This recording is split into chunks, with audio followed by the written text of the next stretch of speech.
እስቲ ቀኑ አይመሽልኝም፣ ልቤ አይረጋልኝም።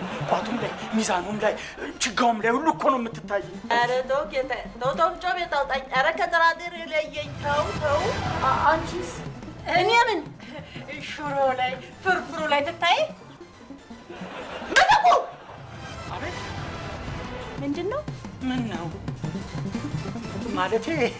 ማናት? ምን አገባ? ከስንት ዘመን በፊት የሞተች አክስቴ ቁርጥ እሷን። እውነት? አክስት መቀበጫ እንደዚህ ነው? ዳሌ ቢሉሽ ዳሌ መሰለሽ እንዴ አክስቴ? ይቀመጥብኝ። ምትኩ! አቤት። ማታ እንገናኛለን ብያለሁ። አሁን ከዚህ ጥፋ። ይሻላል ብለሽ ነው? ይሻላል ሻሽው። ምትኩ! ወይ ሄደ! ያው ዞር እኮ ነው። ውጣ! ሄደ!